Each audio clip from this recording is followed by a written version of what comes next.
ಎರಡು ಸವಕಾಲು ಒಂದು ಸಲ್ಲಲೇ ಇಲ್ಲ. ಎರಡು ಸವಕಾಲು ಒಂದು ಸಲ್ಲಲೇ ಇಲ್ಲ, ಸಲ್ಲಲೇ ಇಲ್ಲ. ಮುಳ್ಳು ಕೋನೆಯ ಮೇಲೆ ಮೂರು ಕೆರೆಯ ಕಟ್ಟೆ, ಎರಡು ತುಂಬದು ಒಂದು ತುಂಬಲೇ ಇಲ್ಲ.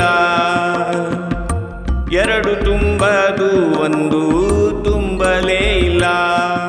ಭಾಗ 4ರಿಂದ ಎಡೆಬಿಡದೆ ಮುಂದುವರಿದ ಮುಖ್ಯ ಅರ್ಥಗಳಲ್ಲಿ ಇದೀಗ ಭಾಗ 5. ಅದ್ವೈತ ವಿಶಿಷ್ಟಾದ್ವೈತ ಸಿದ್ಧಾಂತಗಳ ತತ್ವಾರ್ಥಗಳು ಅಭಿಪ್ರಾಯದ ಅಸ್ಥಿರತೆಯಿಂದಾಗಿ ಹಿಂದೆ ವೇದಾರ್ಥಗಳು ಸಹಜವಾಗಿಯೇ ಅಪಾರ್ಥಗಳಿಗೊಳಗಾಗಿ ಲೋಕದಲ್ಲಿ ಗೊಂದಲ ಉಂಟಾಗಿತ್ತು. ದೈವವೇ ಇಲ್ಲ, ದೈವಕ್ಕೆ 8 ಗುಣ, ನಿರ್ಗುಣ, ನಿರಾಕಾರ, ನಿರಾಮಯ ಮತ್ತು ಹಾಗೆಯೇ ಕಡೆಯಲ್ಲಿ ನಾನೇ ದೈವವೆಂಬಾರ್ಥಗಳಿಂದೆದ್ದ ಗೊಂದಲ ಸಂಘರ್ಷಗಳ ಅರಾಜಕತೆಯಾಗ ಸರ್ವ ಗೊಂದಲ ನೀಗಿ ಜೀವರ ಜಗತ್ತಿಗೊಡೆಯ ಭಗವಂತನೊಬ್ಬನೇ ಈ ಇರುವಿಕೆಯಲ್ಲಿ ವಾಸ್ತವದ ಬದುಕಿನ ನಿತ್ಯ ಸತ್ಯ ಅಥವಾ ಸತ್ಯ ವರ್ತಮಾನವೆಂಬುದನ್ನು ಬೊಟ್ಟು ಮಾಡಿ ತೋರಿಸಿದ್ದ ಗುರುವೇ ಶ್ರೀ ಮಧ್ವಾಚಾರ್ಯರು. ಹನುಮ ಭೀಮ ಮಧ್ವರೆಂಬ ವೇದ ಪ್ರತಿಪಾದ್ಯ ವಾಯುದೇವರ ಅವತಾರಗಳು ಈ ದ್ವೈತ ಸತ್ಯ ಮತ್ತು ವೇದ ತತ್ವಾರ್ಥ ಪ್ರತಿಪಾದಿಸಿದ ಶ್ರೀ ಮಧ್ವಾಚಾರ್ಯರ ಅವತಾರವನ್ನು ಎಲ್ಲ ರಾಗ ತಾಳಗಳಿಂದ ಹಾಡಿ ಹೊಗಳಬಹುದಾದ ಉಗಾಭೋಗವೆಂಬ ಅರಿಮೆಯ ತುಣುಕಾಗಿ ಹಾಡಿದವರು ಶ್ರೀ ಪುರಂದರದಾಸರು. ಅದೇನು ಕೇಳಿಯಂತೆ. ಒಬ್ಬಾಚಾರ್ಯನು ದೈವವೇವಿಲ್ಲವೆಂದ, ಒಬ್ಬಾಚಾರ್ಯನು ದೈವಕ್ಕೆಂಟೇ ಗುಣ, 8 ಗುಣವೆಂದ.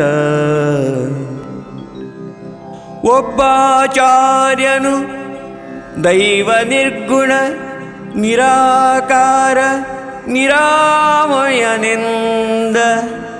ಕಡೆಯಲಿ ತಾನೇ ದೈವವೆಂದ. ಒಬ್ಬ ಮಧ್ವಾಚಾರ್ಯನೇ, ಒಬ್ಬ ಮಧ್ವಾಚಾರ್ಯನೇ ಪುರಂದರ ವಿಠಲನೊಬ್ಬನೇ ದೈವವೆಂದು ತೋರಿಕೊಟ್ಟವರಾಗಿ, ತೋರಿಕೊಟ್ಟವರಾಗಿ ಪುರಂದರ ವಿಠಲನೊಬ್ಬನೇ ದೈವವೆಂದು ತೋರಿಕೊಟ್ಟವರಾಗಿ. ಎಂಥ ಅರ್ಥ ನೋಡಿ ಇದು. ವಿಠಲನೊಬ್ಬನೇ ದೈವವೆಂದು ತೋರಿಕೊಟ್ಟವರಾಗಿ ಎನ್ನುತ್ತಾ ಅಲ್ಲೇ ನಿಂತ ದಾಸೋದ್ಗಾರ. ಅಬ್ಬಾ ಎನ್ನುವಂತೆ ಕಣ್ತೆರೆಸುವ ಆ ದಿವ್ಯಾರ್ಥವೇನಿದೆ ಎಲ್ಲಿ ಗೊತ್ತೇ? ಪ್ರಾಣಾವತಾರಿ ಶ್ರೀ ಮಧ್ವಾಚಾರ್ಯರು ನಿತ್ಯ ಸತ್ಯನನ್ನು ತೋರಿಕೊಟ್ಟವರಾಗಿ ನಡೆದರಾಚೆ ಎಲ್ಲಿಗೋ ಎಂಬರ್ಥವಲ್ಲವದು. ಮುಖ್ಯ ಪ್ರಾಣನಾಗಿ ಭಗವಂತನೊಂದಿಗೆ ಸಕಲ ಜೀವರಾಶಿಯಲ್ಲಿ ನಿರಂತರವಾಗಿ ಇರುವಿಕೆಯಲ್ಲಿರುವನೆಂಬ ದ್ವೈತಾರ್ಥವನ್ನು ತೋರಿದ ಬಗೆಯನ್ನು ದಾಸರು ಉದ್ಗರಿಸಿರುವುದಿಲ್ಲ. ಇದೇ ಇರುವಿಕೆ ಎಂಬ ನಿಜ ಅರ್ಥ. ಸದಾ ಇರುವಿಕೆದು, ಇದ್ದು ಹೋಗಿದ್ದಲ್ಲ, ಮುಂದೆ ಇಲ್ಲದೇ ಇರುವಂಥದ್ದಲ್ಲ ಎಂಬ ಅರ್ಥ. ಇಲ್ಲೇ ಇದೆ ಈಗ ಅಂತ ಹೇಳುವಂಥ ಅರ್ಥ. ಅಂಜನೆ ಸುತ ಸದಾ ಕಾವ ಹೃತ್ಕಂಜವಾಸ ಸರ್ವಜೀವ ಸ್ವಾಮಿ ಮುಖ್ಯ ಪ್ರಾಣ. ಇದೇ ದಾಸರುದ್ಗರಿಸಿದ್ದ ಬಗೆ. ಇದನ್ನರಿಯದೆ ಅಭಿಪ್ರಾಯಗಳಿಂದ ಗೊಂದಲವೆಬ್ಬಿಸಿದ ಲೋಕವೀಗ ದುರವಸ್ಥೆಗಳ ದುರಿತ ರಾಶಿಯ ಮೇಲೆ ಬದುಕುತ್ತಿದೆ. ಮನುಷ್ಯ ಜೀವಾತ್ಮರ ಅಪೂರ್ಣತೆ ಮತ್ತು ಅಜ್ಞಾನ ಅಥವಾ ಅವಗುಣ ಅಥವಾ ಅಹಂಭಾವ ಏನೇ ಕರೆಯಿರಿ, ಇವು ಅರಿಮೆಗೆ ಬರದೇ ಇರುವುದೇ ಲೋಕದ ದುರವಸ್ಥೆ. ಇದು ಪರಾಕಾಷ್ಠೆಗೆ ತಲುಪಿದಾಗ ಸುವ್ಯವಸ್ಥೆಗೆ ಭಗವಂತನೇ ಅವತರಿಸುತ್ತಿರುತ್ತಾನೆ. ಇದರ ಅರ್ಥ ಮನುಷ್ಯರ ಮತ್ತು ಲೋಕದ ದುರವಸ್ಥೆಗೆ ದೇವರೇ ಹೊಣೆ ಎಂಬ ಅರ್ಥವಲ್ಲ. ಸುವ್ಯವಸ್ಥೆಗೆ ಲೋಕದಲ್ಲಿ ಹೊಣೆ ಮನುಷ್ಯರದ್ದಲ್ಲವೆಂತಲೂ ಅಲ್ಲ. ಅರಿಮೆ ಮುಟ್ಟಿ ಮುಕ್ತರಾದವರಿಗೆ ಹೊಣೆಗಾರಿಕೆ ಇಲ್ಲವೆಂತಲೂ ಅರ್ಥವಲ್ಲ. ಸರ್ವ ಋಷಿಮುನಿಗಳು, ದೇವಾನುದೇವತೆಗಳು, ಮುಕ್ತಾತ್ಮ ದೇವಾತ್ಮರೆಲ್ಲರೂ ಲೋಕದ ಸುವ್ಯವಸ್ಥೆಗಾಗಿ ಭಗವಂತನ ಅವತಾರದಲ್ಲಿ ಹೊಣೆಗಾರಿಕೆಯಿಂದಲೇ ಜಗದ ವಿಜಯದಲ್ಲಿ ಭಾಗವಹಿಸುವವರಾಗಿರುತ್ತಾರೆ, ಭಾಗಿಗಳಾಗಿರುತ್ತಾರೆ. ಆದ್ದರಿಂದ ಅರಿಮೆ ಮತ್ತು ಸುವ್ಯವಸ್ಥೆಗೆ ಪ್ರತಿ ಜೀವಾತ್ಮನೂ ಹೊಣೆಯಾಗಿರುತ್ತಾನೆ. ಈ ಕಾಲಘಟ್ಟದಲ್ಲಿ ಹರಿನಾಮ ಸಂಕೀರ್ತನೆಗಳಿಂದ ಆ ಸುವ್ಯವಸ್ಥೆಗಾಗಿ ಅವತರಿಸಿ ಬಂದವರೇ ದಾಸರಿಲ್ಲಿ. ಭಕ್ತಿ ಮತ್ತು ಅರಿಮೆಯಿಂದ ದಾಸರ ಕೀರ್ತನೆಗಳನ್ನು ತಿಳಿದು ಹಾಡುವವರಾಗಬೇಕಿಲ್ಲಿ ನಾವು. ನೋಡಿಯಂತೆ ಗಳ ಶುದ್ಧವಿರಬೇಕು, ತಿಳಿದು ಹೇಳಲು ಬೇಕು, ಕಳವಳ ಬಿಡಬೇಕು, ಕಳೆ ಮೊಗವಿರಬೇಕು, ತಾಳಬೇಕು, ತಕ್ಕ ಮೇಳಬೇಕು, ಅರಿತವರಿರಬೇಕು, ಹರುಷ ಹೆಚ್ಚಲಿಬೇಕು, ಪುರಂದರ ವಿಠಲನೋಳು ಸ್ಥಿರ ಚಿತ್ತವಿರಬೇಕು, ತಾಳಬೇಕು, ತಕ್ಕ ಮೇಳಬೇಕು, ಶಾಂತ ವೇಳೆ ಬೇಕು, ಗಾಯನ ಕೇಳಬೇಕೆಂಬುವರಿಗೆ ತಾಳಬೇಕು, ತಕ್ಕ ಮೇಳಬೇಕು. ಸ್ಥಿರ ಚಿತ್ತವೆಂದರೆ ಅರಿಮೆಯುಳ್ಳ ಚಿತ್ತ. ಇದೆಲ್ಲವೂ ಎಷ್ಟು ಗಂಭೀರವಿದೆ ನೋಡಿ. ಇದೆಲ್ಲವನ್ನು ತಿಳಿದಿರದೆ ಹಾಡುತ್ತಾ ಅರಿಮೆಯಾಗವರಾಗಿಯೇ ಉಳಿದಿರುತ್ತೇವೆ. ಅವಗುಣದಿಂದಾಗಿ, ಅಹಂಭಾವದಿಂದಾಗಿ, ಅರಿಮೆಯ ಸುಳಿವೂ ಇಲ್ಲದ ಕೇವಲ ಅಭಿಪ್ರಾಯದಿಂದ ಅಥವಾ ಅಪಾರ್ಥಗಳಿಂದ ಕೀರ್ತನೆಗಳಲ್ಲಿ ತೊಡಗುತ್ತೇವೆ. ಇದೊಂದು ಯಾಂತ್ರಿಕ ಕರ್ಮವಾದಂತೆ. ಇಂಥ ಅಪಾರ್ಥಗಳಿಂದ ಸತ್ವಹೀನರಾಗಿ ತತ್ವಹೀನರಾಗುತ್ತಾ ಭಜನೆಗಳಲ್ಲಿ ಯಾಂತ್ರಿಕವಾಗಿ ಪುನರುಚ್ಚರಿಸುವುದರಲ್ಲೇ ಬಿದ್ದಿರುತ್ತೇವೆ. ಒಂದೇ ಉದಾಹರಣೆಯನ್ನಿಲ್ಲಿ ಕೇಳಿಯಂತೆ. ದಾಸರ ಹಾಡು. ಮನಸ್ಸು ಕಾರಣವಲ್ಲ ಪಾಪ ಪುಣ್ಯಕ್ಕೆಲ್ಲ, ಅನಲಾಕ್ಷ ನಿನ್ನ ಪ್ರೇರಣೆ ಇಲ್ಲದೆ, ಅಹಿಭೂಷಣನೆ ಎನ್ನವ ಗುಣಗಳೆಣಿಸದಲೆ, ವಿಹಿತ ಧರ್ಮದಿ ವಿಷ್ಣು ಭಕುತಿಯನು ಕೊಡು ಶಂಭೋ. ನಿತ್ಯವೂ ಭಜಿಸುತ್ತೇವೆ, ಪದೇ ಪದೇ ಪುನರುಚ್ಚರಿಸುತ್ತೇವೆ. ಇಲ್ಲೊಂದು ವೇದಾಂತ ಅಡಗಿದೆ. ಇದನ್ನು ನಾವು ವಿಮರ್ಶಿಸಿ ಇರಲಿಕ್ಕಿಲ್ಲ. ಕೇಳಿ, ಗಮನಿಸಿ. ಅಸಂಖ್ಯ ಪಾಪಗಳನ್ನೇ ದಿನದಿನದಲ್ಲಿ ಮಾಡುತ್ತೇವೆ. ಅಪರಾಧ ಸಹಸ್ರಾಣಿ ಕ್ರಿಯಂತೆ ಅಹರ್ನಿಶಮ್ಮಯ. ನಮ್ಮ ಮನಸ್ಸೇ ಕಾರಣವೆಂದು ಸಾಮಾನ್ಯವಾಗಿ ಭಾವಿಸುತ್ತೇವೆ. ಆದರೆ ದಾಸರು ಮನಸ್ಸು ಕಾರಣವಲ್ಲ ಪಾಪ ಪುಣ್ಯಕ್ಕೆಲ್ಲ, ಅನಲಾಕ್ಷ ನಿನ್ನ ಪ್ರೇರಣೆ ಇಲ್ಲದೆ. ದಾಸರ ಈ ಹೇಳಿಕೆಯಲ್ಲಿ ಸೂಕ್ಷ್ಮಾತಿ ಸೂಕ್ಷ್ಮ ವಿಶ್ಲೇಷಣೆಗೆ ಮತ್ತು ವಿಮರ್ಶೆಗೆ ದಾರಿ ಮಾಡಿದೆ. ಅನಲಾಕ್ಷನ ಪ್ರೇರಣೆ ಇಲ್ಲದೆ ಅಥವಾ ಇಲ್ಲದ ಕಾರಣ ನಾವು ಪಾಪ ಪುಣ್ಯಗಳನ್ನು ಮಾಡುತ್ತೇವೆ ಎಂದು ಅರ್ಥವಾಗ್ತಿದೆ. ದೇವರ ಪ್ರೇರಣೆಯೊಂದಿರಲೇಬೇಕಲ್ವೇ? ಆದರೆ ಮನಸ್ಸು ಕಾರಣವಲ್ಲವೆನ್ನುತ್ತಾರೆ. ಹಾಗಾದರೆ ಅನಲಾಕ್ಷನ ಪ್ರೇರಣೆ ಆಗುವುದು ಎಲ್ಲಿಗದು?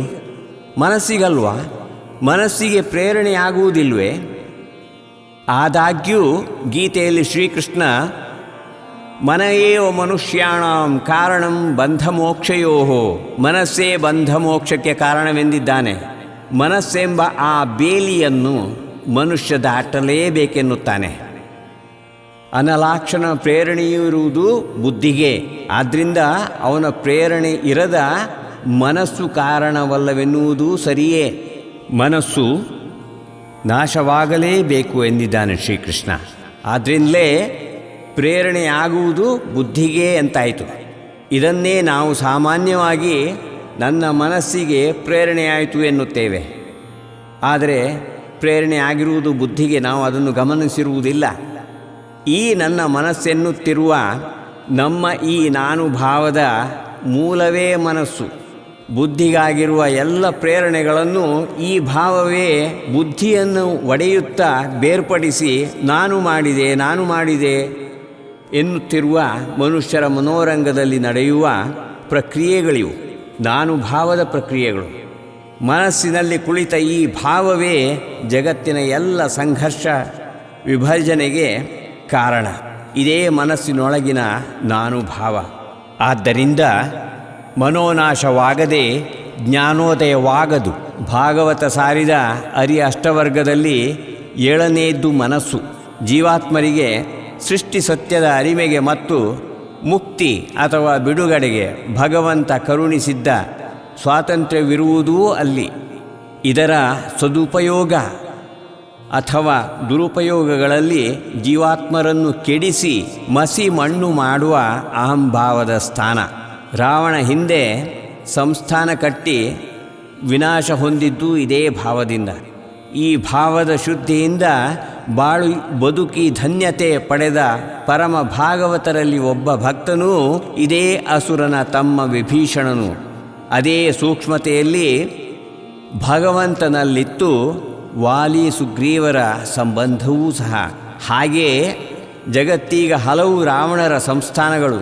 ಅರಿತು ಮುಕ್ತಿ ಅಥವಾ ಬಿಡುಗಡೆ ಬಯಸುವವರು ಚೈತನ್ಯವನ್ನೂ ಕಾಪಾಡುತ್ತಾ ಅರಿಮೆಯನ್ನು ಸಾಧಿಸಿ ಸಾರ್ಥಕ್ಯವನ್ನು ಹೊಂದುವುದೇ ಗುರಿಯೂ ಮತ್ತು ಭಗವಂತ ಸೃಷ್ಟೀಶನ ಆಶಯವೂ ಅದೇ. ಆದರೆ ಮನುಷ್ಯರ ಅಹಂಭಾವವು ತ್ರಿಗುಣ ತ್ರಿಕಾಲಗಳನ್ನು ತನಗೇ ಹೆಣೆದು ಮಾನಸಿಕತೆ ಎನಿಸಿ ಬಲಿಷ್ಠವಾಗಿ ಬೆಳೆದು ನಿಂತಿದೆ. ಈ ಭಾವವು ಅಸ್ಥಿರವೆಂಬುದರಿಮೆಗೆ ಬರದೆ ಬದುಕಿನಲ್ಲಿ ಸರ್ವವನ್ನೂ ಈ ಅಸ್ಥಿರತೆಗೆ ಅಂಟಿಸಿಕೊಂಡು ಸಂಘರ್ಷ ವಿಭಜನೆಗಳಿಗೆ ಗುರಿಯಾಗಿದ್ದಾನೆ. ಬೆಳೆದು ನಿಂತ ಅಸ್ಥಿರ ಭಾವವೇ ಮುಳ್ಳು ಕೊನೆ. ಇದರ ಮೇಲೆ ಲೋಕದ ಬದುಕು ನಿಂತಿದೆ. ಮುಳ್ಳು ಬಿಡಿಸಿ ಹೊರಬರಲಾಗದ ಮನಸ್ಸಿನ ದುರವಸ್ಥೆ, ಡಿಸಾರ್ಡರ್ ಆಫ್ ದ ಮೈಂಡ್ ಅಂತಾರೆ. ಇದು ಪ್ರತಿಯೊಬ್ಬನ ಅಂತರಂಗದ ದುರವಸ್ಥೆ. ಬಾಹ್ಯದಲ್ಲಿದು ಲೋಕದ ದುರವಸ್ಥೆ. ಲೋಕದಿಂದ ಮನುಷ್ಯನಿಂದ ಲೋಕದ ಈ ಸ್ಥಿತಿಯು ಬೇರೆ ಅಲ್ಲ. ತನ್ನೊಳಗಿನ ದುರವಸ್ಥೆಗೆ ಮನುಷ್ಯ ತಾನೇ ಕಾರಣ, ಹೊಣೆಯು. ಬಾಹ್ಯದ ಅನುಸಂಧಾನಗಳು ಸಮಸ್ಯೆಯ ಪರಿಹಾರಗಳಲ್ಲ. ಇವು ಅರಿಮೆಯ ಸಾಮೀಪ್ಯಕ್ಕೆ ತರವು. ಅನುಸಂಧಾನಕ್ಕೆ ವಿಮರ್ಶೆ ಎಂಬ ಅರ್ಥವೂ ಇದೆ.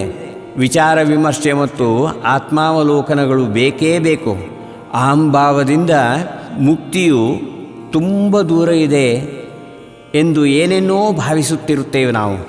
ಆ ದೂರವನ್ನಾಗಲಿ ಅದನ್ನು ತಲುಪುವ ಕಾಲಾವಧಿಯನ್ನಾಗಲಿ ನಾನು ಭಾವವೇ ತನಗೆ ಹೆಣೆದುಕೊಂಡು ಸಾಧಿಸ ಹೊರಡುತ್ತದೆ. ಆದರೆ ನಿತ್ಯ ಸತ್ಯವು ಕಾಲಾತೀತವಾಗಿದ್ದು ಕಾಲದ ಅವಧಿ ಎಂಬ ಸಮಯದ ಕಲ್ಪನೆಗಾಗಲಿ ಇಂತಿಷ್ಟು ದೂರವೆಂಬ ಅಳತೆಯ ಮಾನಕ್ಕೂ ದೂರಕ್ಕಾಗಲಿಯೂ ಸಿಗದ ಅಲ್ಲೇ ಇದ್ದಿರುವ ನೈಜತೆ ಅದು.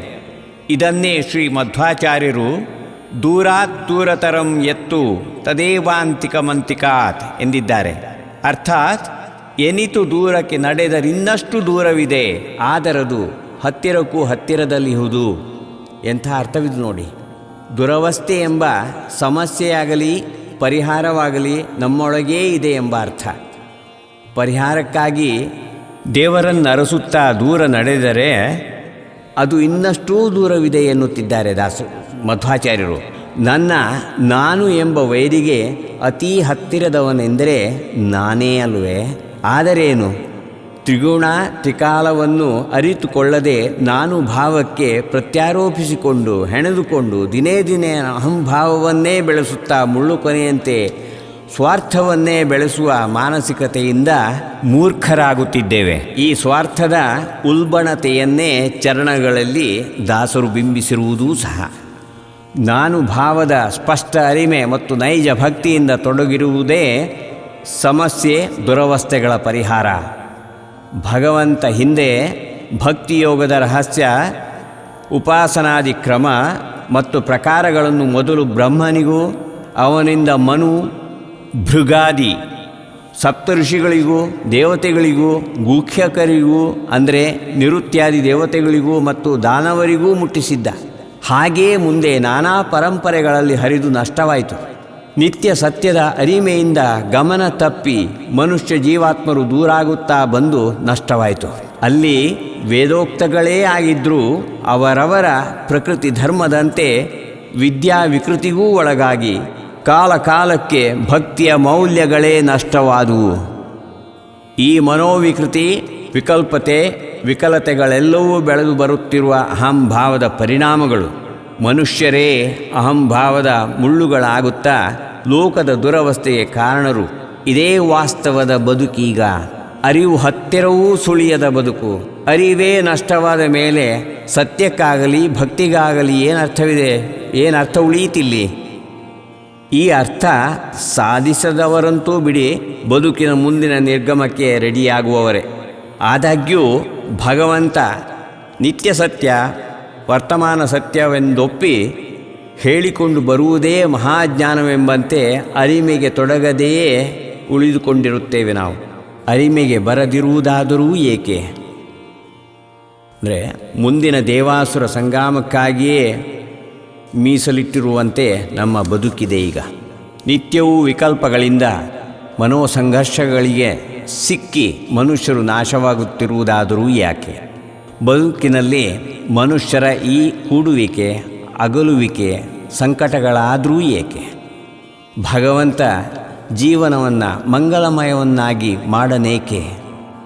ಇದೆಲ್ಲವೂ ಸಂಸಾರ ಮಾಯೆ ಎಂಬುದನ್ನು ಮನ ಒಪ್ಪುವುದಾದರೆ ಪರಿಹಾರವೇನು?